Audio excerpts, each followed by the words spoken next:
السلام علیکم ورحمۃ اللہ وبرکاتہ. جی آپ کون؟ یہ نمبر کس کا ہے جناب؟ جس کو فون لگایا اسی کا رہے گا نا یار. آپ کو کس سے بات کرنی؟ ہاں، میں نے انٹرنیٹ پر ایک کتاب پڑھا بنام حدیث کے دشمن. اچھا، اسی میں ملا تھا. کیا آپ صوفی مفتی محمد کلیم رضوی بول رہے ہیں؟ ہاں میں ہی بول رہا ہوں اور میری ہی کتاب ہے. بولیے کیا کام ہے؟ ہاں جی، میں عبداللہ مدنی ممبئی سے. اچھا، آپ سے مناظرہ کرنا ہے. کہاں ملیں گے آپ؟ مناظرہ کیجیے گا. جی فون پہ ذلیل ہونا ہے یا میرے گھر کا پتہ دے دوں؟ ہاں، پتہ بھی دے دیجیے اور جو میں سوال کر رہا ہوں اس کے جواب بھی دے دیجیے. اچھا، ساکن آقا کا نام سنا ہے ممبئی میں؟ ہاں جانتا ہوں میں. گھاٹ کوپر ویسٹ، کرلا ویسٹ، اندھیری ایسٹ میں پڑتا ہے. اچھا. ساکن آقا کے پاس ہے 90 فٹ روڈ. ہاں ہاں 90 فٹ روڈ پہ ڈسوزا بلڈنگ، اس کے پیچھے ہے LBS نگر، لال بہادر شاستری نگر. اچھا. اس کے پاس ہے ویشالی میدان، وہی فقیر کا غریب خانہ ہے، قصر ابو حنیفہ. اچھا جی، اور نمبر یہی ہے جس پہ آپ بات کر رہے ہیں مجھ سے، 9146 122 911. اچھا. اور کچھ تفصیل دوں؟ یہی نمبر ہے. نہیں، اور ایک نمبر ہے 9820 9820 67270. اب اور بھی کچھ تفصیل دوں؟ ہاں نہیں، اتنا کافی ہے. انشاءاللہ جلد ہی ہم 10-20 علماء اہل حدیث آپ کی خدمت کے لیے پہنچ رہے ہیں آپ کے پاس. 10-20 ہی کیوں پہنچ رہے یار؟ پورا نجد اور اٹھا کر لے آؤ نا، پورا جامعہ سلفیہ اٹھا کر لے کر آ جاؤ. یہ دھونس اس کو دینا اتنے ہی کافی ہیں جو تمہاری قابلیت جانتا نہیں ہو. نہیں، ہم اتنے ہی کافی ہیں آپ کے لیے. اچھا جی. اب کوئی کام کی بات ہے تو بولو ورنہ فون کاٹوں. نہیں ہے نا. یہ بتائیں، یہ امام ابو حنیفہ نے کتنی کتابیں لکھی ہیں؟ اچھا، آپ نبی کو چھوڑ کے ان کی تقلید کرتے ہیں، انہیں امام اعظم کہتے ہیں. حالانکہ تحقیق یہ ہے کہ وہ 3 ہی حدیث سے زیادہ جانتے ہی نہیں تھے. ایسا ہے اب مولوی صاحب جی کہ امام ابو حنیفہ رحمہ اللہ نے جو کتابیں لکھی ہیں تو مشہور کتاب فقہ اکبر اور کتاب الآثار، اور اس کے علاوہ 15 کتابیں امام صاحب کی ہے. اور سب سے بڑا جو ان کی حیات کا کارنامہ ہے کہ انہوں نے علم فقہ کی تدوین کی، فقہ کو مدون کیا. اور ملا علی قاری رحمہ اللہ فرماتے ہیں کہ قرآن و حدیث سے امام اعظم ابو حنیفہ رحمہ اللہ نے 9 لاکھ مسائل حل کیے ہیں. اور اسی ان کے فقہ کی تدوین کی یہ برکتیں ہیں کہ لاکھوں کتابیں اب تک فقہ کی لکھی جا چکی ہے. ہدایہ، عالمگیری، در مختار وغیرہ. اور جس ہدایہ کا آپ لوگ رونا روتے نا، بڑے گندے مسائل اس نے بھرے ہیں اور بڑے تقریب اخلاق مسائل ہے معاذ اللہ. وہ کتابیں آپ کے مدرسے میں بھی پڑھائی جاتی، اسی کو پڑھ کے تم بھی مولوی بنے ہو. نہیں، میں بتا رہا ہوں تم کو، تم لوگ کتنے بڑے مکار ہو کہ تم چاہتے ہو کہ فقہ حنفی کو ملک سے نکال دیا جائے. پہلے اپنے مدرسے سے تو نکالو یار. اس کو پڑھے بغیر تو تم لوگ مولانا بھی نہیں بن سکتے ہو. اور دوسری بات، لوگوں نے جو 3 حدیث سے زیادہ نہ جانتا ہوں اسے آپ لوگوں نے اصغر بھی نہ بن سکا ہو اور اسے آپ لوگوں نے امت کا امام اعظم بنا دیا. معاذ اللہ رب العالمین. ہم نے کیا بنایا؟ اللہ و رسول نے بنایا، پہلی بات یہ ہے. اور امام امت نے بنایا، امت کے بڑے بڑے فقہاء علماء نے بنایا جو صاحبان نظر تھے، سمجھے. اور دوسری بات، 3 حدیث کی جو بات تم کر رہے ہو نا، یہ تمہارا امام اعظم سے حسد ہے. ورنہ اب تک تو تمہارے مولوی بولتے تھے کہ 17 حدیث جانتے ہیں، اور اب تم کہہ رہے ہو کہ تحقیق یہ ہے کہ 3 حدیث جانتے تھے. کون جاہل تحقیق کیا بے؟ کس جاہل کی یہ تحقیق ہے کہ امام اعظم 3 حدیث جانتے تھے؟ تاریخ پڑھی ہے؟ سیرت کا مطالعہ کیا ان کی؟ ہمارا چھوڑو، علماء احناف کا علامہ حافظ ابن عبد البر مالکی رحمہ اللہ نے 10 جلدوں میں امام اعظم کی شان میں ایک کتاب لکھی ہے. مالکی مذہب سے تعلق رکھتے ہیں. اس میں وہ لکھتے ہیں کہ امام اعظم نے بوقت وفات، سن رہے ہیں مولوی صاحب؟ جی جی سن رہا ہوں، آپ بتائیں. بوقت وفات اپنے بیٹے کو بلا کر کہا، بیٹا مجھے 5 لاکھ حدیثیں یاد ہیں، اس میں سے میں تمہیں 5 حدیثوں کے ذریعے نصیحت کر رہا ہوں. تو امام اعظم تو خود کہہ رہے ہیں کہ مجھے 5 لاکھ حدیثیں یاد ہیں اور میں اس میں سے تمہیں 5 باتوں کی نصیحت کر رہا ہوں. تو جو زمانہ خیر القرون میں ہو، جسے شرف تابعیت نصیب ہو، جس نے 70 صحابہ کی زیارت کی ہو، صحابہ سے حدیثیں جس نے روایت کی ہو، تو تم اس کے بارے میں کہتے ہو 3 حدیث جانتے ہو. تم کتنی حدیث جانتے ہو بے؟ نہیں جناب من، آپ لوگ صحیح حدیث کے ہوتے ہوئے بھی قول امام پر عمل کیوں کرتے ہیں بھائی؟ نہیں، ابھی تو تم پہلے وہی بات کرو کہ آپ کتنی حدیث جانتے ہو. ابھی تم نے کہا نا کہ امام کو، نبی کو چھوڑ کر امام کا اتباع کرتے ہیں. ہاں وہ تو صحیح کہہ رہا ہوں میں. تم نے قرآن پڑھا نہیں؟ اطیعوا اللہ و اطیعوا الرسول و اولی الامر منکم، اللہ کی اطاعت کرو، رسول کا حکم مانو، امر والوں کا حکم مانو. تو امر والوں کی تفسیر ابن عباس وغیرہ کی پڑھی نہیں ہے آپ نے کہ اس سے علماء اور فقہا مراد ہے. تو اب اگر کوئی علماء اور فقہا کی اطاعت کر رہا ہے، قرآن و حدیث کو سمجھنے کے لیے ان کی تشریحات کے اعتبار کر رہا ہے، تو اس کے بارے میں یہ کہنا کہ اس نے نبی کو چھوڑ دیا، خدا کو چھوڑ دیا. ارے چھوڑتا تو تب جب وہ ان کو قانون ساز سمجھتا، وہ تو ان کو شارح قانون سمجھ رہا ہے، شارح قانون سمجھ کے ان کا اتباع کر رہا ہے، تو اس میں نبی کو چھوڑنا کام ہوا. یہی بھینسے جیسی عقل میں آپ کے کھوپڑی میں عقل ہے یا گوبر بھرا ہوا ہے کہ آپ معاذ اللہ امام کی بات کو ماننا گویا نبی کا مخالف بتا رہے ہیں اس کو، جبکہ قرآن اس بات کا حکم دے رہا ہے کہ امر والوں کی اطاعت کرو. اور ایک بات میں آپ کو بتاؤں کہ آپ لوگ بھی تو بار بار بخاری مسلم سے حدیث لیتے ہو، بخاری مسلم کا حوالہ مانگتے ہو.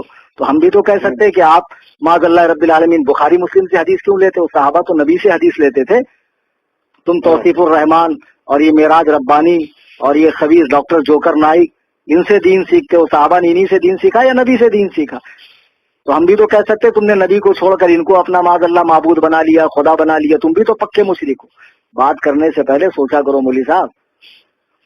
جناب من آپ لوگ صحیح حدیث کے ہوتے ہوئے بھی قول امام پر عمل کیوں کرتے ہیں بھائی؟ حدیث کے اصل دشمن حنفی ہیں یا اہل حدیث؟ معاذ اللہ. صوفی جی ایک کتاب اور لکھے آپ، احناف حدیث کے اصلی دشمن. اچھا مولوی صاحب ایک بات بتائیے، تم جو کہہ رہے ہو تو صرف تمہارا کہنا جو ہے نا وہ کافی نہیں ہے، اس کی دلیل بھی آپ پیش کریں کہ احناف نے حدیث کی کب مخالفت کی ہے، اس کا ثبوت پیش کریں. ارے کیا صحیح بخاری میں آپ نے یہ حدیث نہیں پڑھا؟ صحیح بخاری کتاب الاذان میں لا صلاۃ لمن لم یقرأ بفاتحۃ الکتاب، اس شخص کی نماز نہیں ہوتی جو سورہ فاتحہ نہ پڑھے. اچھا تو مجھے معلوم تھا تم آج آ کر حضرت عبادہ بن صامت کی، یہ حضرت عبادہ بن صامت کی روایت ہے نا، یہ حدیث پیش کرو گے. تم صرف نام کے اہل حدیث ہو بیٹا، تم کو ابھی حدیث سمجھنے کی صلاحیت تمہارے اندر بھی نہیں اور تمہارے بڑے بڑے الو مائے کرام میں بھی نہیں، علماء نہیں الو مائے کرام، سمجھے؟ آپ گھمائے پھرائے نا جواب. ارے میں تمہیں جواب ہی دے رہا ہوں مولوی صاحب. لا صلاۃ لمن لم یقرأ بفاتحۃ الکتاب جو حدیث ہے، امام احمد بن حنبل اور حضرت سفیان بن عیینہ فرماتے ہیں کہ یہ حدیث اکیلے نماز پڑھنے والے منفرد اور امام کے لیے ہے، مقتدی کے لیے اس کا حکم نہیں ہے، مقتدی کے لیے اس کا حکم نہیں ہے. تو آپ کیسے کہہ رہے ہیں کہ معاذ اللہ جو سورہ فاتحہ نہیں پڑھتا اس کی نماز ہی نہیں ہوتی؟ کس بنا پر کہہ رہے ہیں آپ بتائیے؟ ارے صوفی جی لیکن اس حدیث میں لفظ من تو عموم کے لیے آیا ہے نا. تو اس میں جو من عموم کے لیے آیا ہے تو اس عموم کی صراحت اللہ نے کی ہے یا رسول اللہ نے کی ہے؟ اور آپ تو اس جماعت سے تعلق رکھتے ہیں کہ جس جماعت میں اگر حضور پاک صلی اللہ علیہ وسلم بھی بغیر وحی کے کچھ کہیں تو آپ کے علماء کہتے ہیں مت مانو.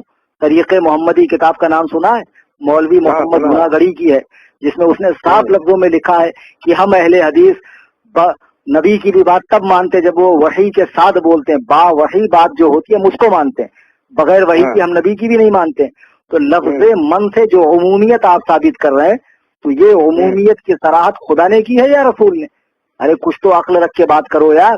یہ تو تمہاری چالاکی ہے، ورنہ میں نے سفیان بن عیینہ کا حوالہ دیا، امام محمد کا حوالہ دیا، وہ کہتے ہیں کہ یہ منفرد اور امام کے لیے ہے. ہوں کر رہے ہیں بھائی، یہی حدیث سمجھتے ہیں. چلو ٹھیک ہے بھائی، آپ کے پاس قول امام کے سوا کیا دلیل ہے کہ سورہ فاتحہ نہ پڑھی جائے امام کے پیچھے؟ اور تمہیں کیسے علم ہو گیا کہ قول امام کے علاوہ کوئی دلیل ہی نہیں ہے ہمارے پاس؟ یہی تو تم لوگوں کی حماقت ہے، یہی سنا سنا کے لوگوں کو گمراہ کرتے ہو. ارے قول امام کی اور حدیث کی بات کیا کرو؟ میں آپ کو قرآن سے حوالہ دوں، قرآن پڑھا نہیں ہے؟ سورہ اعراف آیت نمبر 204 رکوع نمبر 14 9واں پارہ اٹھا کر دیکھ لو. وَإِذَا قُرِئَ الْقُرْآنُ فَاسْتَمِعُوا لَهُ وَأَنصِتُوا لَعَلَّكُمْ تُرْحَمُونَ. جب قرآن پڑھا جائے تو خاموش کان لگا کر سنو تاکہ تم پر رحم کیا جائے. قرآن میں پڑھا نہیں ہے آپ نے کہ قرآن پڑھتے وقت خاموش کھڑے رہو؟ تو اب اگر ایسی حدیث ہے جس میں لکھا ہے کہ امام کے پیچھے سورہ فاتحہ پڑھو تو وہ اس آیت کے مخالف ہے.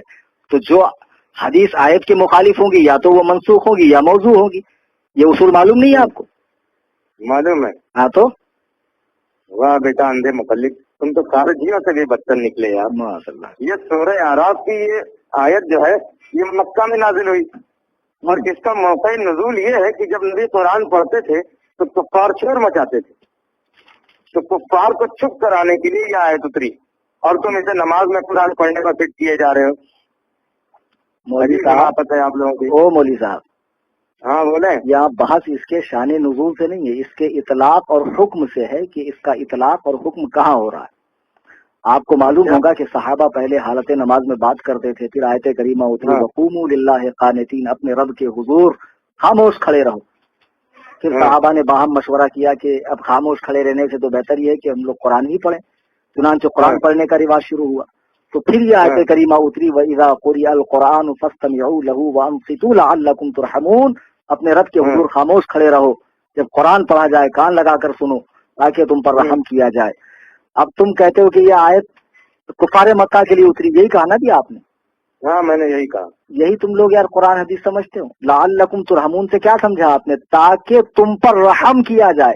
اب ایک بات بتاؤ کہ نبی پاک صلی اللہ علیہ وسلم خانہ کعبہ میں قرآن پڑھ رہے ہیں اور کفار شور مچا رہے ہیں، اگر کفار شور نہ مچاتے تو کیا ان پر رحمت ہوتی ہے اللہ کی؟ اللہ کی رحمت کافر پر ہوتی ہے؟ قرآن پڑھا نہیں؟ وَنُنَزِّلُ مِنَ الْقُرْآنِ مَا هُوَ شِفَاءٌ وَرَحْمَةٌ لِّلْمُؤْمِنِينَ، ہم نے اس قرآن کو نازل کیا ہے جو شفا ہے اور رحمت ہے مومنوں کے لیے۔ وَلَا يَزِيدُ الظَّالِمِينَ إِلَّا خَسَارًا، اور یہاں ظالم سے جو مراد ہے ظالمین سے وہ کفار ہیں، اور کافروں کا اس میں خسارہ نقصان بڑھتا ہے۔ تو اب مجھے ایک بات بتاؤ، آپ کافر کو سلام کرتے ہیں؟ نہیں بالکل نہیں کرتے ہیں بھائی، منع کیا گیا، کافر کے لیے رحمت تھوڑی ہے، مومن کے لیے بھائی۔ تو لو تم نے خود ہی جواب دے دیا، کافر کے لیے جب رحمت نہیں ہے تو اس آیت میں یہی تو لکھا کہ جو خاموش قرآن سنے اس کے لیے رحمت ہے۔ تو جب مسلمان خاموش قرآن سنے گا اس کے لیے رحمت ہے، کافر خاموش بھی رہے گا تب بھی اس کے لیے رحمت نہیں۔ اب تم خود ہی کہہ رہے ہو کہ سلام میں رحمت ہے اور کافروں کو نہیں بھیجا جاتا ہے، تو اس آیت میں بھی تو وہی ہے کہ جو خاموش مسلمان قرآن سنے اس پر رحمت ہوگی، سمجھے؟ اور دوسری بات نہیں، قرآن کی آیت ہے نا، تو اب آپ تفسیر مدارک اٹھا کر دیکھیں، وجمہور الصحابتی وجمہور الصحابہ علی انہ فی استماع المؤذن، عام صحابہ کا فرمان یہ ہے کہ یہ آیت کریمہ نماز میں امام کے قرآن پڑھنے کے حوالے سے اتری ہے۔ اس آیت کریمہ کی تفسیر کرتے ہوئے صاحب مدارک لکھتے ہیں کہ جب امام قرآن پڑھتا مقتدی پیچھے پڑھتے تو اس موقع کے لیے آیت اتری۔ اب ہم تفسیر کی مانیں یا تمہاری مانیں؟ چلو مان لیا کہ یہ نماز میں امام کے پیچھے قرآن تم کیا نہیں مانو یار، تمہارے یہاں جو شیخ الحدیث ہوتا ہے نا وہ ہمارے یہاں اس کا داخلہ مکتب میں ہوتا، سمجھے؟ تم لوگ ہمارے قرآن حدیث بازیچے اطفال نہیں ہے، بچوں کا کھیل نہیں، سمجھے؟ عمریں کھپانی پڑتی تب جا کے یہ توفیق نصیب ہوتی۔ مولوی صاحب مان لیا بھائی، میری بات سنیں، نماز میں امام کے پیچھے قرآن پڑھنے پر منع ہونے کے لیے یہ سورہ آپ نے سنائی مجھے، مگر مان لیا آپ نے، قرآن مان لیا آپ نے؟ ہاں لیکن میرا سوال آپ دیکھیں نا، سورہ فاتحہ قرآن کہاں ہے؟ کیا صحیح بخاری کتاب کیا کہا سورہ فاتحہ قرآن نہیں ہے؟ ہاں سورہ فاتحہ قرآن نہیں ہے، کہاں ہے بھائی قرآن؟ معاذ اللہ، کیا ہے سورہ فاتحہ؟ حدیث ہے کیا؟ کیا صحیح؟ کیا ہاں بالکل حدیث ہے، میرے پاس ثبوت ہے اس کا۔ بخاری کتاب تفسیر میں آپ نے یہ حدیث نہیں پڑھی؟ یتبع المثانی والقرآن العظیم الذی اوتیتہ، یہی 7 آیتیں اور قرآن ہے جو مجھے عطا فرمائی گئی۔ اچھا سنو مولوی صاحب، ایسا ہے تم تو صرف بخاری کا نام جانتے ہو، الحمدللہ میں بخاری پڑھاتا ہوں، نہ جانے کتنے تم جیسے بخاری پڑھنے والوں کو اب تک میں نے فارغ کر دیا، سمجھے؟ اچھا ہاں، تو یہ جو حدیث آپ پڑھ رہے ہیں نا، یہ حدیث کا آخری حصہ، یہ سمجھنے میں بھی آپ کو غلطی ہو رہی۔ یہ کتاب التفسیر میں حضرت ابو سعید بن معلہ کی روایت ہے نا۔